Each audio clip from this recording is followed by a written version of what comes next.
Hello students, welcome to Topper Stone. तो आज की इस वीडियो के अंदर हम स्टार्ट करने वाले हैं चैप्टर नंबर 5 क्लास 9 का एनसीईआरटी बुक का the fundamental unit of life. ठीक है, सो यहाँ पर स्टार्ट करते हैं। While examining a thin slice of कोक, रॉबर्ट हुक सो दैट कोक resembled the structure of honeycomb consisting of many little compartments. So जब रॉबर्ट हुक ने एक्सपेरिमेंट किया था तो उसने देखा था कि जो स्लाइस ऑफ कोक होता है वो बिल्कुल हनी कॉम के स्ट्रक्चर की तरह दिखता है, जिसके अंदर छोटे छोटे यूनिट्स थे, छोटे छोटे कंपार्टमेंट्स थे। इस तरह के कंपार्टमेंट्स उसको वहाँ पर ऑब्जर्व हुए थे। सो कोक is a substance which comes from the bark of the tree. अब कोक क्या है जो हमें बार्क ऑफ ट्री से मिलता है। This was in year 1665 when Robert Hooke made this chance observation through a self-designed microscope। तो ये एक्सपेरिमेंट रॉबर्ट हुक ने जब किया था तो उसने ये जो खुद से बनाया हुआ सेल्फ डिजाइन माइक्रोस्कोप था उसके अंडर ये ऑब्जर्व किया था। Robert Hooke called these boxes cells। तो रॉबर्ट हुक ने क्या कहा था, उन बॉक्सेस को, इस तरह के जो उसको बॉक्सेस दिखे थे हनीकॉम के स्ट्रक्चर की तरह, उसने उन बॉक्सेस को बोला था सेल्स। ठीक है, तो cell is a Latin word that means a little room. So this may seem to be very small and insignificant incident but it is very important in the history of science. So this was the very first time that someone had observed the living things appears to consist of separate units। तो ऐसा पहली बार हुआ था, किसी ने observe किया था कि जितनी भी लिविंग थिंग्स होती हैं, जितने भी लिविंग ऑर्गेनिजम्स होते हैं, उनके अंदर बहुत सारे सेल्स होते हैं। ठीक है, the use of word cell to describe these units is used till this day in biology. तो इस सेल वर्ड का जो यूज है तब से लेकर आज तक भी होता आया है। ठीक है, let us find about cells. तो यहाँ पर अब सेल्स के बारे में देखेंगे। सो सबसे पहला टॉपिक जो इसके अंदर है वो है what are living organisms made up of. तो हमें पता होना चाहिए जितने भी लिविंग ऑर्गेनिजम्स हैं उसके अंदर क्या होता है, सेल्स। ठीक है, और सेल क्या होता है, it is a structural and functional unit of life. तो उससे पहले एक एक्टिविटी देखते हैं 5.1। Let us take a small piece from an onion bulb. ये एक्टिविटी हम इसलिए देख रहे हैं तो इससे हमें ऑब्जर्व होगा कि जो रॉबर्ट हुक ने एक्सपेरिमेंट किया था वो अनियन जो बल्ब था उसकी जो स्लाइस थी उसके थ्रू किया था। So let us take a small piece from an onion bulb with the help of a pair of forceps we can peel off the skin called epidermis। तो आपने कभी देखा होगा जैसे अनियन होता है उसको हम कट करते हैं, एक लेयर होती है उसके ऊपर जिसे हम बोलते हैं एपिडर्मिस। ठीक है, उसे हम कनकेव साइड से उसकी हटा लेंगे, इनर साइड से। So this layer can be put immediately in the watch glass containing water. तो जो हमने वो पील अनियन की उतारी है उसे हम क्या करेंगे, उसी टाइम ही वॉच ग्लास मतलब उसके अंदर पानी के अंदर उसे डाल देंगे। ठीक है, this was so this will prevent the peel from getting folded और गेटिंग ड्राई। अब उस पील को हमने एकदम से वॉच ग्लास के अंदर क्यों डालना है, बिकॉज वो श्रिंक ना हो जाए, बिकॉज वो बहुत ही ज़्यादा पतली लेयर होती है तो उसे हमें ड्राई और फोल्ड होने से बचाना है, इसलिए हम उसे एकदम से पानी के अंदर डाल देते हैं। So what do we do with this peel. अब हम उसे पील से क्या करना है। So let us take a glass slide, put a drop of water in it. तो हमने एक ग्लास स्लाइड ली, उसके ऊपर पानी डाला and transfer a small piece of the peel from the watch glass to the slide. अब जो slide हमने पानी के अंदर डाली थी उसे हमें ग्लास स्लाइड के ऊपर रखना है। Make sure that the peel is perfectly flat on the slide. तो हमें ये ध्यान रखना है वो पील हमें सीधी सीधी रखनी है, वो बिल्कुल भी श्रिंक या फोल्ड या ड्राई नहीं होनी चाहिए। ठीक है, ये सीधी इसलिए होनी चाहिए ताकि हमें जो माइक्रोस्कोप के अंदर ये चीज़ रखनी है, ग्लास स्लाइड रखनी है, हमें सही सा स्ट्रक्चर ऑब्जर्व हो सके। So a thin camel hair paint brush might be necessary to help transfer the peel। तो ब्रश का यूज़ करके हमें ग्लास स्लाइड के ऊपर उस पील को रखना है। Now we put a drop of iodine solution on this piece followed by a cover slip। तो अब क्या करना है, हमें आयोडीन का सोल्यूशन डालना है और उसके ऊपर कवर स्लिप लगानी है। ठीक है, so take care to avoid air bubbles while putting the cover slip with the help of mounting needle। अब देखो क्या करना है, जो हमने ग्लास स्लाइड लिया है उसके ऊपर अनियन की पील रखी है और उसके ऊपर आयोडीन सोल्यूशन डाला है एंड देन नीडल से हमने कवर स्लिप उसके ऊपर रखी है ताकि जो है उसके अंदर एयर बबल्स ना हो। अगर बबल्स हो जाएंगे तो हमें स्ट्रक्चर सही सा नहीं दिखेगा। So ask your teacher for help. We have prepared a temporary mount of onion peel we can observe this light under low power followed by high powers of compound microscope. तो हमने ये जो glass light के ऊपर सारा सब कुछ रखा है अनियन की पील, उसे हमने यहाँ पर इस तरह से रख दिया. आप देख सकते हैं इस फिगर के अंदर कि कंपाउंड माइक्रोस्कोप के अंदर हम ऑब्जर्व कर रहे हैं. तो what do we observe as we look through the lens. जब हम लेंस में से देख रहे हैं तो हमें क्या ऑब्जर्व हुआ. Can we draw the structures that we are able to see through the microscope.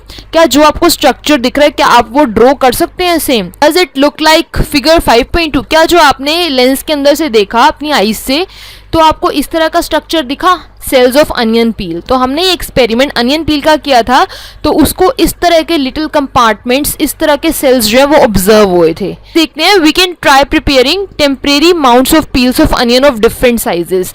तो हम ये डिफरेंट साइज के अनियन की पील को लेकर भी कर सकते हैं experiment. So what do we observe. Do we see similar structures और डिफरेंट स्ट्रक्चर्स. तो अनियन पील से आपको किस तरह के स्ट्रक्चर्स दिखेंगे. बिल्कुल सेम स्ट्रक्चर्स ही दिखेंगे, ठीक है, बट साइज जो है उनका छोटा बड़ा हो सकता है. What are these structures. अब ये स्ट्रक्चर्स क्या होंगे. These structures look similar to each other. Together they form a big structure like an onion bulb. So we find from this activity that onion bulbs of different sizes have different small structures visible under a microscope. तो क्या होगा, जो onion पील लेंगे अगर उसका size छोटा है तो हमें बस साइज का ही डिफरेंस आएगा, बट जो उनका शेप है, स्ट्रक्चर्स जो है, कंपार्टमेंट्स जो है वो हमें सिमिलर ही दिखेंगे. So the cells of the onion peel will all look the same regardless of the size of the onion they came from. सिर्फ हमें ये डिफरेंस रहेगा. मान लो हमने अनियन का साइज छोटा लिया है तो उसकी पील का साइज छोटा होगा और उसके थ्रू जो हम ऑब्जर्व करेंगे स्ट्रक्चर वो थोड़ा सा जो उसका स्ट्रक्चर है वो साइज में छोटा हो सकता है या बड़ा हो सकता है depend on the onion, but जो उसका शेप है वो कंपार्टमेंट्स जो है वो वही शेप के ही दिखेंगे. So these small structures that we see are the basic building units of the onion bulb. तो जो हमें स्ट्रक्चर दिखे थे छोटे छोटे तो वो क्या होंगे, वो बेसिक बिल्डिंग यूनिट्स हैं अनियन बल्ब के. So these structures are called the cells, जिसे हमने बोला है cells. Not only onions but all organism that we observe around are made up of cells. अब ऐसा नहीं है कि हमने अनियन का एक्सपेरिमेंट किया है, अनियन की पील का लेके एक्सपेरिमेंट किया तो उससे ही हमें स्ट्रक्चर ऑब्जर्व होंगे. जितनी भी लिविंग चीजें होती हैं सबके अंदर ही सेल्स होते हैं, because cell is the basic and functional unit of the life. So however there are also single cells that live on their own. So इसके बाद यहाँ पर एक बार ये पॉइंट देख लेते हैं मोर टू नो के अंदर. ये सेल की पूरी हिस्ट्री रहेगी, बहुत ही इंपॉर्टेंट है ये चीज़ भी यहाँ. So cells were first discovered by Robert Hooke in 1665. तो यहाँ पर पूछ ली जाती है सेल की हिस्ट्री बताइए, सेल को किसने डिस्कवर किया था. तो रॉबर्ट हुक ने सेल को डिस्कवर किया था इन 1665 और ही observe the cells in a कोक slice with the help of primitive microscope. It means उसने जो सेल्फ डिजाइन माइक्रोस्कोप किया था, खुद से बनाया था, उसके अंडर इसने ऐसा स्ट्रक्चर ऑब्जर्व किया था. ठीक है, इसके बाद नेक्स्ट आता है ल्यूवेनहोक इन 1674 with the improved microscope discovered the free living cells in pond water for the first time. इसके बाद जो ल्यूवेनहोक था उसने इम्प्रूव्ड माइक्रोस्कोप के अंदर फ्री लिविंग सेल्स को देखा था फर्स्ट टाइम. सो नेक्स्ट है it was Robert Brown in 1831 who discovered the nucleus in the cell. ठीक है, जैसे आपने लिटिल कंपार्टमेंट्स इस तरह से देखे थे हनीकॉम के स्ट्रक्चर की तरह, हनीकॉम के स्ट्रक्चर में. सो उसके अंदर डॉट्स डॉट्स कुछ ऑब्जर्व हुई थी तो वही न्यूक्लियस थे. अब ये न्यूक्लियस जो है रॉबर्ट ब्राउन ने डिस्कवर किए थे 1831 में. सो एक क्वेश्चन पूछ लिया जाता है हु डिस्कवर्ड न्यूक्लियस. सो आप बोलेंगे Robert Brown in 1831. So next we have Purkinje in 1839 coined the term protoplasm. अब एक नेक्स्ट टर्म थी जो पुरकिंजे ने दी थी, that is protoplasm for the fluid substance of the cell. जितना भी सेल के अंदर फ्लूइड कंटेंट होगा, लिक्विड कंटेंट होगा, वो जो है पुरकिंजे ने डिस्कवर किया था 1839 के अंदर. So the cell theory that all the plants and animals are composed of cells and the cell is the basic unit of life was presented by two biologist Schleiden and Schwann in 1838 and 1839. So the cell theory was further expanded by Virchow in 1855 by suggesting that all cells arise from pre-existing cells. अब Virchow ने बोला था 1855 में कि जितने भी sales बन रहे हैं वो प्री एग्जिस्टिंग सेल से ही डिस्कवर हुए हैं, ठीक है। जैसे कोई भी सेल नया डिजाइन हो रहा है तो उससे पहले कोई और सेल एग्जिस्ट कर रहा है, तभी ही नया सेल बन रहा है। So with the discovery of electron microscope in 1940 it was possible to observe and understand the complex structure of the cell and its various organelles। तो 1940 में जब इलेक्ट्रॉन माइक्रोस्कोप की डिस्कवरी हुई तो उसके बाद नेक्स्ट टर्म सेल की हमें मिलने लगी, उसकी ऑर्गेनेलिस के बारे में पता लगा। So the invention of magnifying lenses led to the discovery of microscopic world. It is now known that a single cell may constitute a whole organism as in amoeba। तो यहाँ पर एक एग्जाम्पल दिया गया है, जो सिंगल सेल ऑर्गेनिजम्स होते हैं वो होता है अमीबा। सो नेक्स्ट यहाँ पर देखते हैं, now another example, chlamydomonas, paramecium and bacteria, these are all the examples of single cell. So these organisms are called unicellular organisms. तो यूनि का मतलब आपको पता ही है, सिंगल होता है। अब यहाँ पर जितने भी एग्जाम्पल हमने देखे हैं वो यूनिसेलर के थे, और यूनिसेलर ऑर्गेनिज्म की डेफिनेशन यही होती है जिनके अंदर single type means one type का सेल प्रेजेंट होता है। Now, on the other hand, many cells group together in single body and assumes different functions in it to form various body parts in the multicellular organisms। ठीक है, तो यहाँ पर next definition हमें मिली है multicellular organisms की, जिसके अंदर मोर देन वन टाइप के सेल्स होते हैं, उसे हम बोलते हैं मल्टीसेलर ऑर्गेनिजम्स। ठीक है, तो एग्जाम्पल हो जाएंगे यहाँ पर फंगी, प्लांट्स, एनिमल्स, और आप ह्यूमन बींग्स भी बोल सकते हैं बिकॉज हमारी बॉडी के अंदर बहुत सारे सेल्स होते हैं। So we are multicellular organism। So can we find out names of some more unicellular organisms? Yes, हम find out कर सकते हैं। So every multicellular organism has come from a single cell। How? तो multicellular organism single cell से ही बनता है because पहले एक सेल होता है, देन मोर सेल्स होते जाते हैं इस तरह से। So cells divide to produce cells of their own kind. ठीक है, तो सेल एक सेल से ही नेक्स्ट सेल्स बनते हैं, नेक्स्ट से नेक्स्ट, इस तरह से जो है ये रहता है हिरार्की। सो ऑल सेल्स दस came from pre existing cells. तो जितने भी सेल्स होते हैं वो पहले के प्रीवियस सेल से ही न्यू सेल्स ऑब्टेन होते हैं। सो यहाँ पर एक नेक्स्ट एक्टिविटी है, एक्टिविटी 5.2। सो इसको भी एक बार देख लेते हैं। We can try preparing temporary mounts of leaf peels, tip of roots of onion or even peels of onion of different sizes। So after performing the above activity, let us see what answers to the following questions would be। तो हमने जो भी activity perform किया है या जो हम activity 5.2 perform कर रहे हैं तो हमें उसके कुछ आंसर्स देने हैं। Do all cells look alike in terms of shape and size? No, ठीक है, सबका साइज और शेप डिफरेंट होती है सेल की। Do all cells look alike in structure? Structure भी डिफरेंट होता है। Could we find differences among cells from different parts of the plant body? हम फाइंड आउट कर सकते हैं difference. Yes. So what similarities could we find? तो क्या similar होता है? स्ट्रक्चर जो है वो सिमिलर हो सकता है, ठीक है, बट उनका शेप और साइज डिफरेंट होता है। ठीक है, so some organisms can also have cells of different kinds। Look at the following picture, it depicts some cells from the human body। अब यहाँ पर कुछ cells दिए गए हैं जो कि human body के हैं। So first यहाँ पर आप देख सकते हैं smooth muscle cell है, blood cell है, और nerve cell की shape कुछ इस तरह की होती है, star shaped cells होती हैं इस तरह से। So यहाँ पर जो डायग्राम है वो complete नहीं है। So इस तरह की body होती है। So यहाँ पर ये dendrites होते हैं, and this one is nucleus and this is the cytone और cell body। so इस टाइप का स्टार शेप स्ट्रक्चर होता है नर्व सेल, जो कि ह्यूमन बॉडी का सबसे बड़ा सेल होता है। Next ovum, next bone cell, next sperm and then flat cell. तो ये डिफरेंट टाइप के कुछ सेल्स हैं ह्यूमन बॉडी के। The shape and size of cells are related to the specific function they perform. ठीक है, अब शेप और साइज जो है सेल की वो डिपेंड करती है उस सेल ने बेसिकली क्या परफॉर्म करना है। So some cells like amoeba have changing shapes. अब आपने देखा होगा अमीबा की शेप जो है वो चेंज होती रहती है।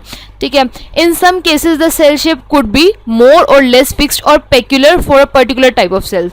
तो जो सेल की शेप्स हैं वो चेंज भी होती रहती हैं और कुछ जगह पे भी है फिक्स भी रहती हैं।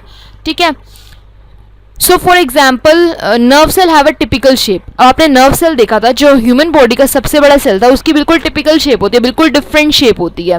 सो each living cell has the capacity to perform certain basic functions that are characteristics of all living forms. तो हर सेल का जो है अपना अपना फंक्शन होता है, डिफरेंट फंक्शन होता है. So how does a living cell perform these basic functions. तो लिविंग सेल जो है वो फंक्शन किस तरह से परफॉर्म करते हैं. So we know that there is a division of labour. सो यहाँ पर ये बहुत इंपॉर्टेंट पॉइंट है, ये आपसे पूछा जाता है what is division of labour. सो जैसे कि human beings multicellular organisms होते हैं, हमारे अंदर डिवीजन ऑफ लेबर होता है. अब आपको माइंड में आ रहा होगा कि डिवीजन ऑफ लेबर किस तरह से होता है. तो डिवीजन ऑफ लेबर इस तरह से होता है कि जैसे हमारी बॉडी के अंदर डिफरेंट डिफरेंट सेल्स होते हैं, बहुत सारे टाइप के सेल्स होते हैं, तो हर सेल अपना फंक्शन परफॉर्म कर रहा होता है.